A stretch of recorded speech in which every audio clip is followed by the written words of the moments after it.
आज मैं जाना नामक एक अमेरिकी विज्ञान कथा की व्याख्या करने जा रहा हूँ।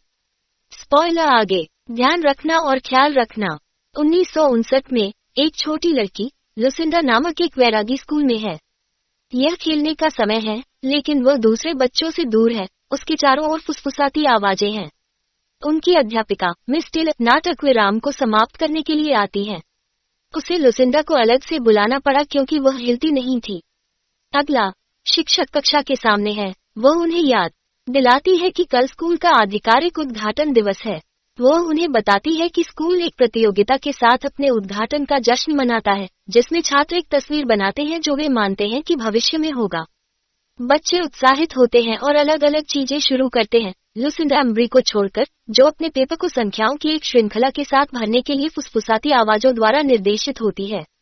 इससे पहले कि वह अंतिम संख्या लेख कार्य के लिए आवंटित समय समाप्त हो जाता है और मिस टेलर छात्रों के चित्र एकत्र करती हैं। कार्य 50 साल बाद खोले जाने वाले टाइम कैप्सूल में संग्रहित हैं।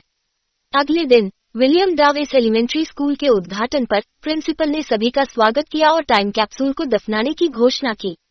अब से 50 साल बाद उनके वंशज इस समय कैप्सूल को खो देंगे। समय कैप्सूल को दफनाने के बाद मिस टेलर ने नोटिस किया कि लुसिंडा जहां थी वहां से चली गई है। कर्मचारी उसका नाम पुकारने लगते हैं। स्कूल में उसकी तलाश की जा रही है। मिस टेलर एक सीढ़ी से नीचे जाती है और दरवाजे के पीछे कुछ शोर सुनती है। दरवाजा खोलने पर वह भयभीत लुसिंडा को अपने हाथों पर खून से लथपथ देखती है। उसने अपनी उंगलियों से दरवाजे पर कुछ चीजें लिखी थी।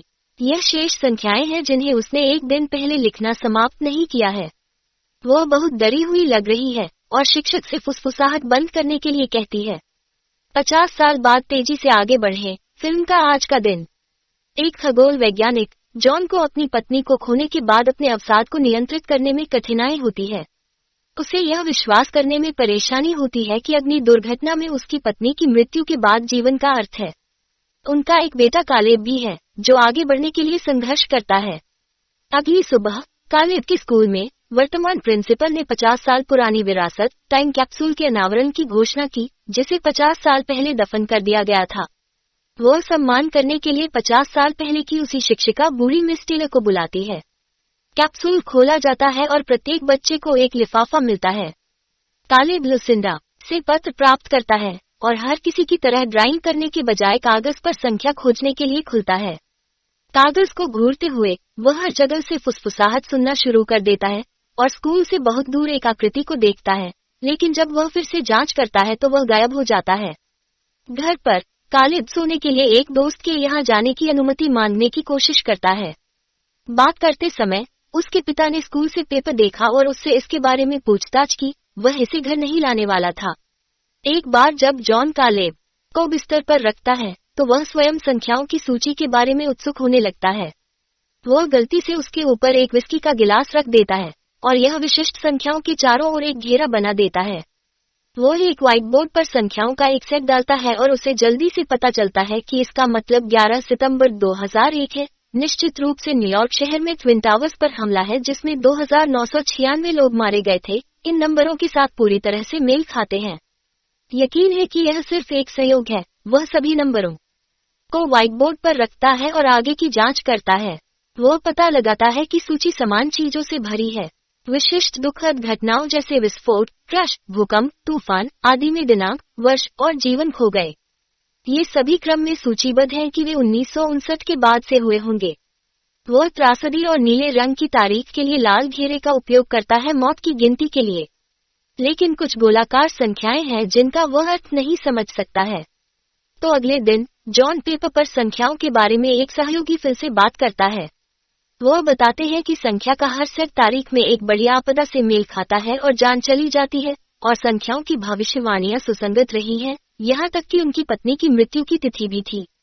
जॉन उसे बताता है कि संख्याओं के 3 सेट हैं जो अभी तक नहीं हुए हैं और उनमें से एक दिखा रहा है। 81 लोग कल कहीं मर जाएंगे।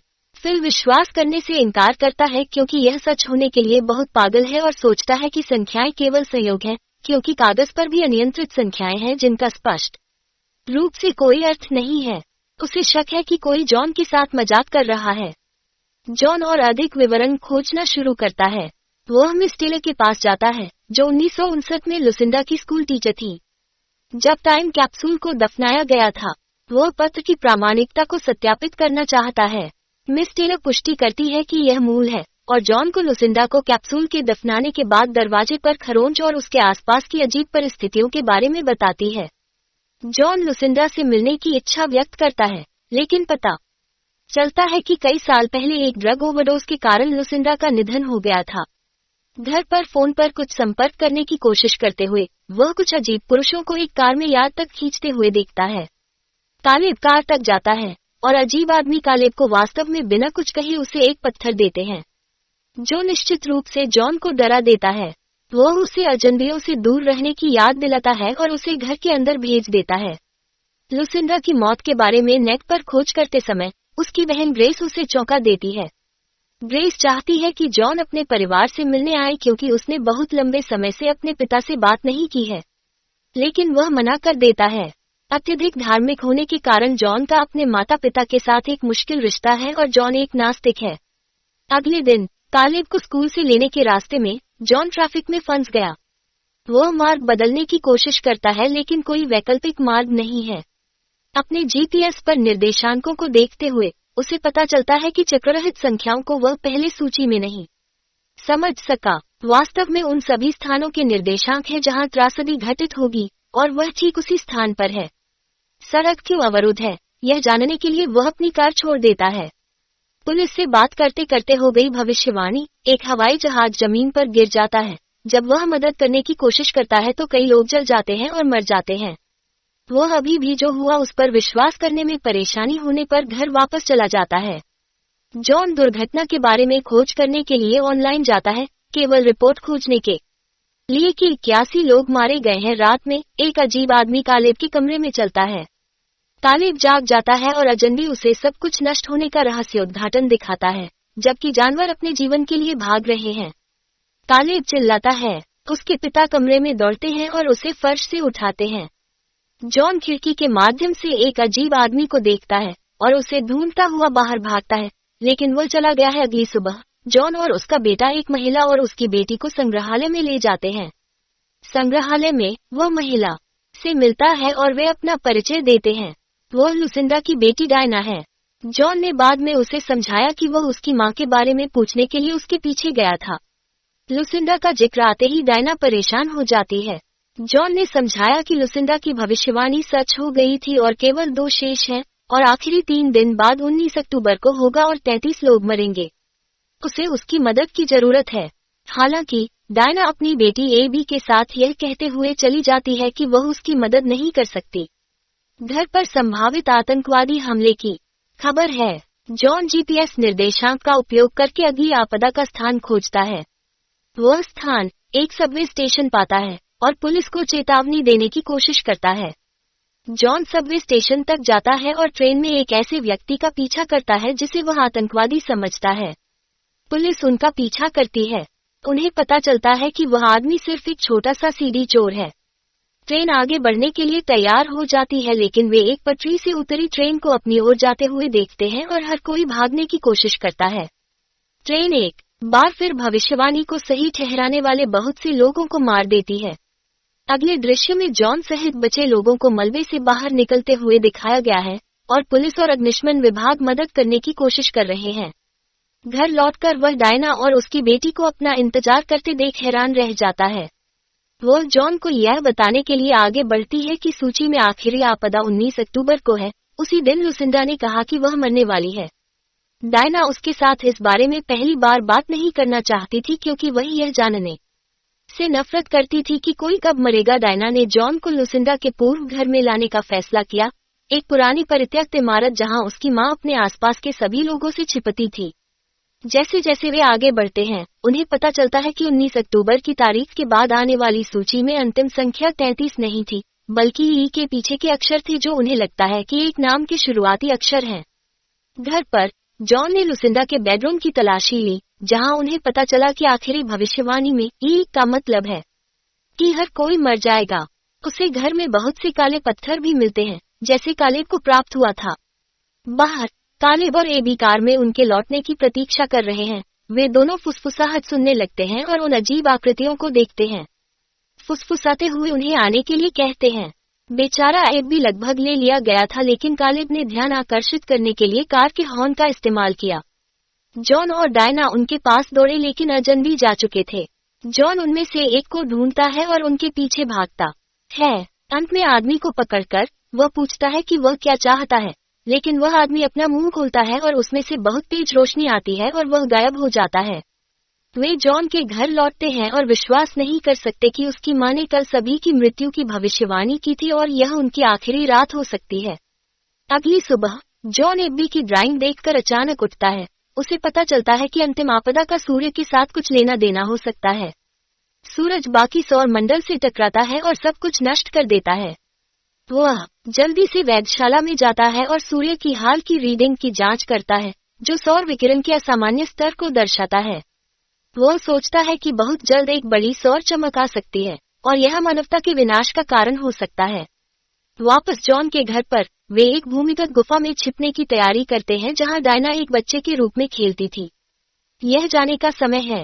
वह कालिब को बुलाने जाता है, लेकिन उसे अपनी मेज पर एक ऐसी ही सूची लिखते हुए पाता है जो लुसिंडा ने की थी।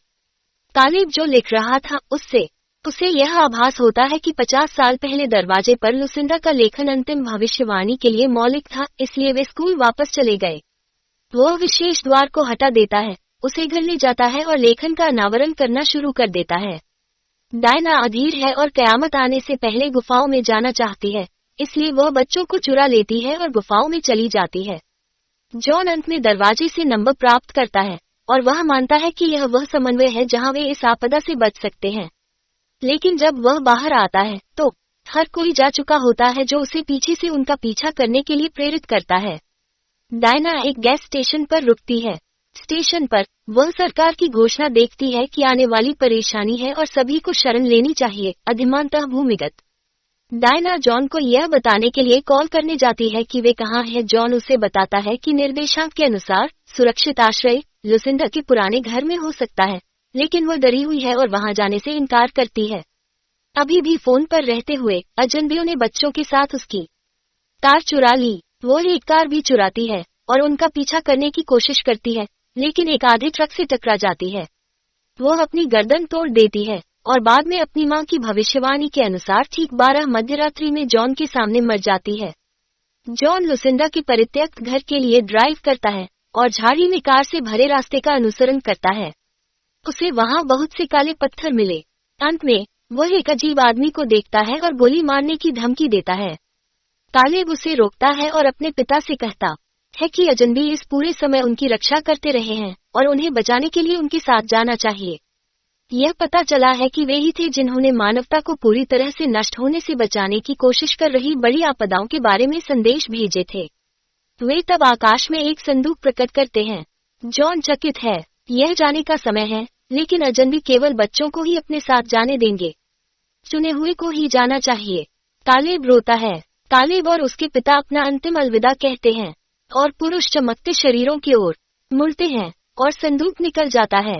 ऊपर आसमान में ऐसे कई संदूक पृथ्वी पर कई अन्य स्थानों पर आए थे, वे भी जा रहे हैं।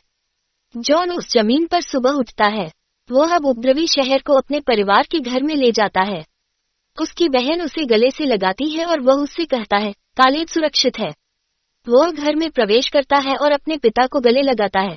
फिर उसकी माँ और उसकी बहन एक समूह में शामिल हो जाते हैं।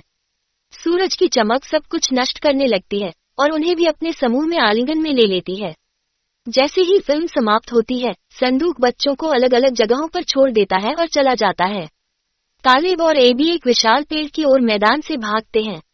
अब स्पष्टीकरण के लिए फिल्म के अंत में प्राणी जो लुसिंडा और कालिब के कानों में फुसफुसा रहे थे, अंत में खुद को एक अधिक विकसित विदेशी जाति के रूप में प्रकट करते हैं, जो ग्रह के आस विनाश से बचाने के लिए कुछ मनुष्यों और जानवरों का चयन कर रहे हैं। चूंकि अन्य अंतरिक्ष यान पृथ्वी छोड़ रहे थे, यह संभव है कि ह्यूमनॉइड्स दुनिया भर के अन्य लोगों को समान संदेश फुसफुसाए। तो केवल बच्चों को ही क्यों लिया गया? क्या बच्चे खुद की देखभाल करने के लिए बहुत छोटे नहीं हैं? हम यह मान सकते हैं कि अन्य बच्चे विभिन्न प्रकार के ज्ञान और कौशल वाले बच्चे थे। हो सकता है कानाफूसी करने वाले लोगों ने कुछ विशिष्ट बच्चों को चुना हो जो एक साथ काम करने में महान होंगे। उन्होंने बच्चों को लिया क्योंकि वे एक नई शुरुआत चाहते थे। वयस्क बस नए ग्रह पर जाएंगे और पृथ्वी पर जो कुछ था उसे फिर से बनाने की कोशिश करेंगे और ग्रह को नष्ट कर देंगे। बच्चे एक खाली कैनवस के अधिक होते हैं और जैसे जैसे वे बड़े होते हैं उनके पास अधिक खुला दिमाग होगा और यह समझना सीखे कि एलियंस ऐसा क्यों करते हैं। यह भी पूरी तरह से संभव है कि एलियंस बच्चों को केवल अपने लिए लड़ने के लिए वहां न छोड़ें। यह संभव है कि वे आसमान में रहें और निरीक्षण करें और फिर बच्चों को यह सिखाने के लिए ग्रह पर आए कि कैसे निर्माण करना है और कैसे जीवित रहना है। यह फिल्म के लिए मेरी व्याख्या है। इस तरह के और वीडियो के लिए सब्सक्राइब करें, नोटिफिकेशन चालू करें और चैनल की मदद करने के लिए लाइक करें। देखने के लिए धन्यवाद।